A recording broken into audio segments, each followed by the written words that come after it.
All-Star Cafe and the Don Shula Show. And, Coach, everything works well, and everybody's happy when you win a football game like that. When you play on Thanksgiving Day and you win, then you've got a long weekend, and it's enjoyable. I can tell you that. I've just spent the most peaceful, quiet weekend that I have in a long, long time. And it's because we played so well on Thanksgiving Day, and we did have a lot to be thankful for.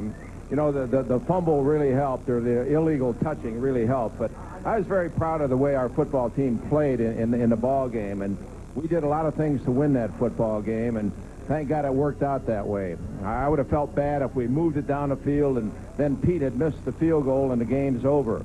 But we got a second chance, and we took advantage of it, and it ended up being our day.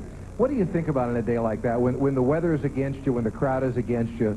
It's a tough place to play. You put your team in position to win, it seemed, at the end. Well, that's what you have to do. You know, I had to make a tough decision as to whether or not go for the touchdown or go for the field goal. And I decided to go for the field goal, and that shows confidence in your defense that they can get the football back for you. And it also shows confidence in your offense that they're going to have to move it down and get in position to kick a field goal to win the football game. And it shows confidence in your kicker that he can do it. And that was a treacherous field. That was a tough field, but, you know, Pete is a guy that's made big plays for me for a lot of years now. Was this the most unusual football game you've ever coached in? I think so. There have been some unusual football games. You know, we had the snowplow incident in New England, and it reminded me a little bit of that on Thanksgiving Day when they were snow plowing and there was a clean pass, and I said, as long as you make it even for both sides, that's all I want. You know, it's fair for both sides. And as it turned out, Pete had time to get a nice clean spot down there when he kicked the winner. Yeah, he didn't have a snowplow, but he had 10 other helpers trying to get his spot clean for him. Let's take a look at the play of the Sports Authority Choctaw, Coach. This really got things going for you. A great run by Byers. Well, this is the 77-yard run. It equals the longest run in Dolphin history. And you can see right now as the handoff, and our line gets a good surge. He breaks the tackle right there. The official gets in the way of a secondary man coming up to make a tackle. Now, this is 255 pounds. Now, this, Jimmy, is what I want you to look at right here, because from the 15-yard line in, he carries that defensive man into the end zone. And what great effort right there. He also had the presence of mind to switch it over and hit the flag. A great play. Now, here's the end zone shot of it. You can see our offensive line and Keith cutting back the hole there. He runs over one defensive lineman there. The secondary man gets tangled up with the official, and this safety misses the tackle, but Keith's a big, powerful guy, and on a day like that, he's got that tremendous balance. Now, watch this. From 15 yards in, he just drags the defensive back into the end zone, and he has a presence of mind to switch the ball and keep it inside, and that certainly is going to go down in history as one of the great runs. It ties Leroy Harris for the longest run in Dolphin history, 77 yards, and to see it happen on a day like that against a tough defensive football team in a big game where the whole country could see it. Yeah, it also gave you a big boost psychologically early in the football game to let your offense know that you could do that kind of thing again. We started out the ball game. We just had a quiet confidence about what we could do against their defense, and started out throwing the football, and Steve DeBerg, a guest on the show tonight, did just a fantastic job of running our offense and, you know, throwing it and making things happen. And I think that alerted Dallas that they were going to be in for a tough afternoon. We had... In that kind of field condition, that kind of weather, we had close to 400 yards total offense, about 100 more than the Cowboys had. And the Cowboys have great weapons offensively. They really are a talented football team. It was a great football game, as the coach said. One of his guests tonight, Steve DeBerg, will come back, meet Steve and the rest of the guests. The Don Shula Show continues right after this.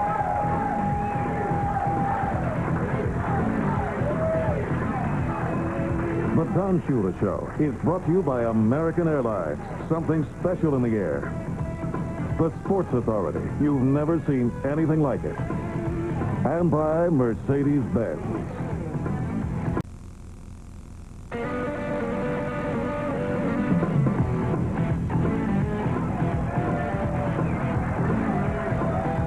right, welcome back to the Don Shula Show. And Coach, the first guy I brought Steve DeBerg with you mentioned earlier, he's just played so well for you the last couple of weeks. Well, he's really got the playbook down pat now. He's been here about 2.5 weeks, right, Steve? You got it all down? Yeah, pretty good. I'm working on it all the time. Here's Steve. In action in the real cold weather. That's and that was an outstanding catch by O.J. McDuffie right there.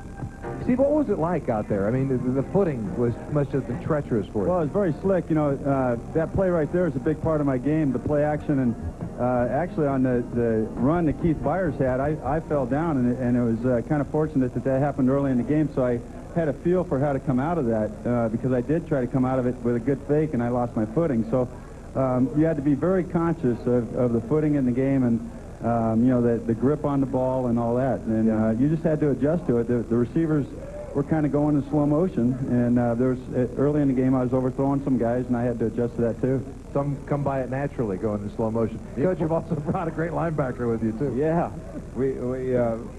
on the linebacking, Dwight Hollier has gotten his fill of stepping in and doing a job for us. Dwight, you've played both the middle linebacker and the outside linebacker. We keep moving you around, but he steps in and does the job wherever we have. Yeah, I think it's great that I get a chance to work at both positions, especially in practice, because it helps out a lot in the game situations when I'm out there and all of a sudden somebody goes down and I have to move to another position. It helps out a lot. That guy next to you has helped you out a lot. That's George Hill, our linebacker coach. George, welcome. Thank you, Coach. It's good to be here.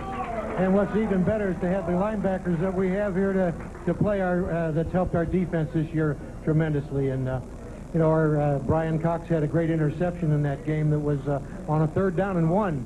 And they tried to get the ball in there, and he just kind of reached out, pulled it in his hand, and if he hadn't had that tight end down his back there, he'd have gone all the way. And nobody intercepts Aikman. He hasn't thrown many interceptions this year, and Brian came up with a great one-handed interception and set up excellent field position for us. Let's take a look at the first half highlights if we can, guys. We begin with some of the snow.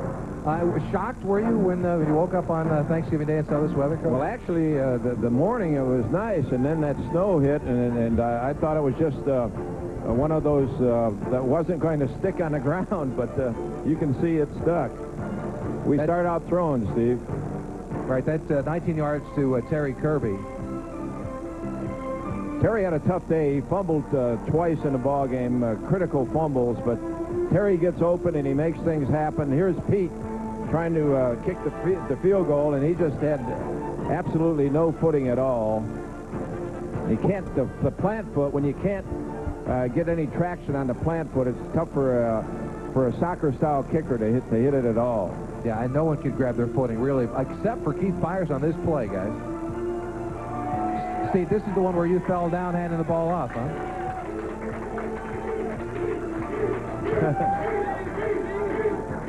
Just a spectacular run, and that presence of mind. And is he not left-handed as well? Is not DeBerg? He is left-handed. He's got the touchdown pass for us this year. You know, a pitch out and throwing it left-handed for the touchdown. What is a little bit of innovation? Steve, I don't know what's going on. What is that? A snow? He told me that was a snow angel, or what? Snow angel or something. That's a new one on me. Now, here's the interception by Bryant.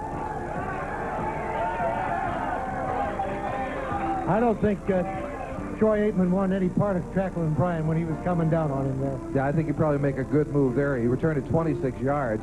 A nice play by him, and it ended whatever drive the Cowboys tried to put together there in the first quarter. But right coming back, there was a fumble. The Berg, Steve, you throw a pass complete to Terry Kirby, but he's unable to hang on to this one. And the ball is recovered by James Washington of the Cowboys. Yeah, it was tough to hang on to the ball. It was just so cold, and it gets like a hard rock. And you know, when you're getting hit by several guys and it's icy and you're landing on the ground, it you know, has a tendency. We had 4 turnovers in that game, and we had to overcome those. So sure. it was really a great team victory. And that meant that both you and Aikman went to the short passing game there. It's to Johnston, Darrell Johnston. George, tell us about that short passing game. They caught 20 passes, 11 by Johnson and 9 by Emmett. Right. There were 23 passes to the backs, and but overall, they you know, he threw 43 times, completed 28 for 181 yards. So really a lot of underneath stuff that I thought our corners did a great job of keeping their wide receivers in tow most of the game. Steve, that was an interception there. I think Terry Kirby was slow in turning around, and we just miscommunicated on that. Yeah, that was, I'm still, I'm not even sure at this moment whether, exactly what he was supposed to do on that route. Yeah, again, I'm still learning the offense and the system and how the players work within it. That was Lincoln Coleman, a big back that the Cowboys brought off the bench to spell Smith, and he had a pretty good day. That set up this. Aikman hits Kevin Williams for the touchdown. We have a blitz on here, and we don't, he has too much time when you're in blitz coverage, and Williams did a good job of faking out and getting underneath J.B. Brown for the touchdown, but that's one of the few mistakes that our corners made, George. I think that was, and with the blitz we had on, we didn't get any momentum with the thing, and it was hard to get any footing to really get the takeoff on it. Here's the punt return for the touchdown. The punt didn't have a lot of hang time, and we did a poor job of coverage. We really didn't do a good job right before halftime, where they got the touchdown, and then we didn't do anything with it ourselves offensively, and they got it back on the punt. They got another touchdown on the punt return. So all of a sudden, after you play them so tough for most of the first half, you go in at halftime, and you're behind 14-7. Yeah, Mara will come back. We'll take a look at the second half highlights and talk about that halftime speech when we return to the Don Shula Show right after this. Coach Shula and his guests receive apparel from David Rickey Custom Clothiers for those who excel in business, sports, and entertainment.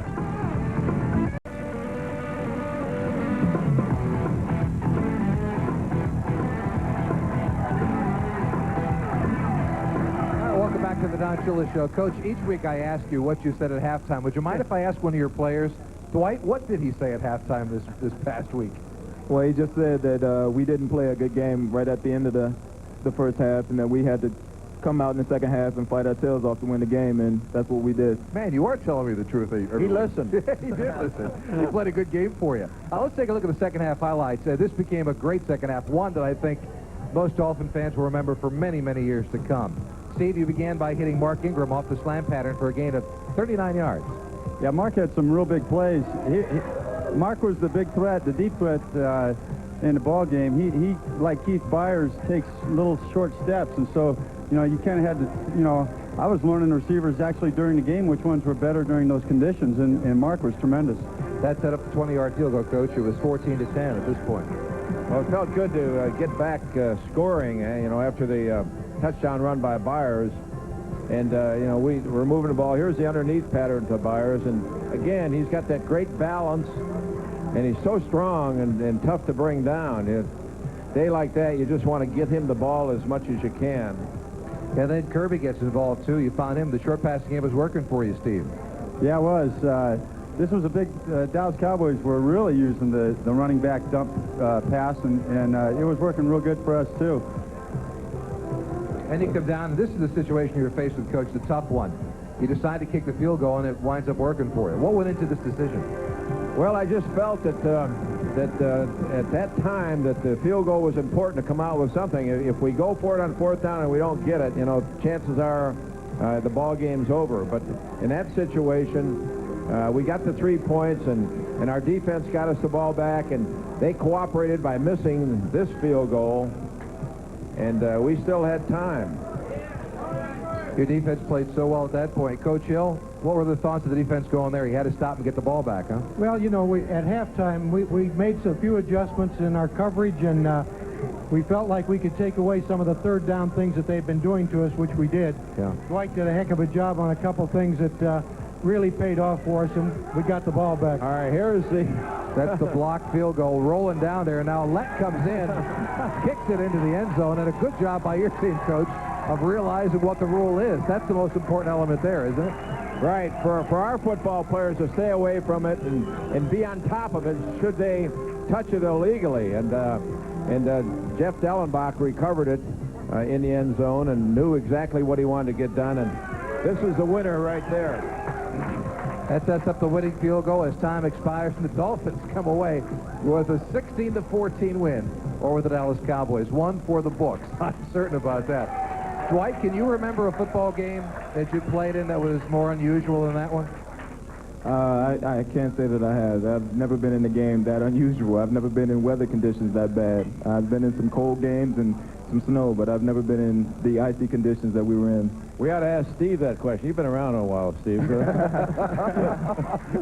No, I've never, been in a game like that, especially that finish. But, of course, I played in snowy condition games, but that one was so unexpected. I mean, nobody really prepared, shoe-wise for, that kind of temperature. I actually didn't even have a coat. I had a short-sleeve shirt. Of course, I came I kind of unpacked and unexpectedly to Miami quickly, but I was unprepared, and I was kind of very surprised in a positive way how our team responded to all those surprises that kind of happened leading up to the game. Coach Hill, what do you say to your players going out in that kind of weather? Is there any advice you give them? Well, it was interesting today, talking to some of the players. They had a lot of fun playing in that game. It was kind of like a high school game back in the day when you just got out and played football and had a lot of fun still playing. And I think that attitude, they just didn't let the weather bother them. But we've done that before. We played up in Chicago a couple years ago in a terrible thing, and our players came through. They just didn't let it bother them and played what they had to do to win the football game. We probably had some players out there that have never played in snow before. Some of our younger guys, right. I know that had to go through that experience. But I was just very proud of them, the way that they didn't let anything bother them. And the Cowboys felt that was their kind of a day, that we would be the football team that couldn't execute in that kind of weather. And that's why, when you win a short week, a team that travels, a team that's had some injury problems, some adversity that they had to overcome, it just makes you feel that much more proud of the accomplishment. It was a great football game, Coach Hill. Dwight, Steve, thanks so much for being a part of the program. Thank you. All right, we'll be back with more of the Don Shula Show in just a minute. Coach Shula and his guests are comfortably seated through the courtesy of Camillo, manufacturers of fine office furniture and space planning systems. The Don Shula Show has been brought to you by American Airlines. Something special in the air. The Sports Authority. You've never seen anything like it. And by Mercedes-Benz.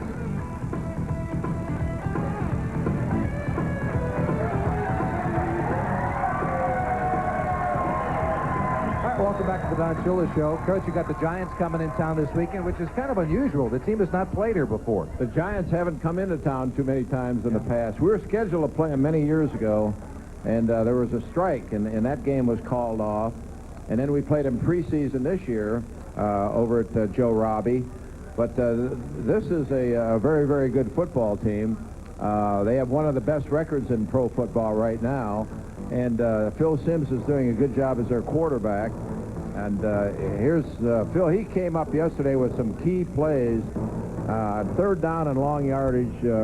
He came up with the answer for the first down, and then they kicked a 54-yard field goal in order to win the football game into the wind, and it looked like he made it by about 10 yards. So there he hits Hampton, and Hampton's also a tough back for him. But defensively, you still have to contend with Lawrence Taylor. Right, and Lawrence can still play, and you know that he'll get it up for the big games. And one of the great football players that's ever put on a uniform, Lawrence Taylor, certainly.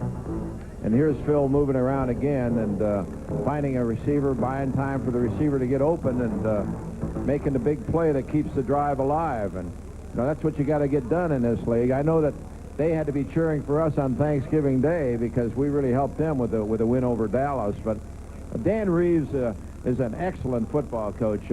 I've had the opportunity to coach against him a number of years, and Dan was with the Cowboys, then the head coach of Denver, been in some Super Bowls, and all of a sudden he's out looking for work.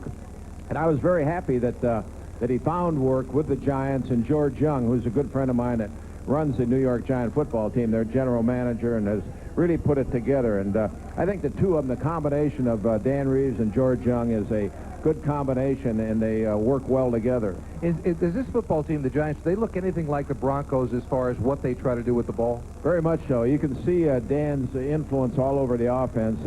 They'll come out and they use a lot of different formations, and you can always expect some kind of a trick play. There's always a gadget play early in the ball game, and if successful, you'll get more gadget plays. But he's really put his stamp on their offense in particular.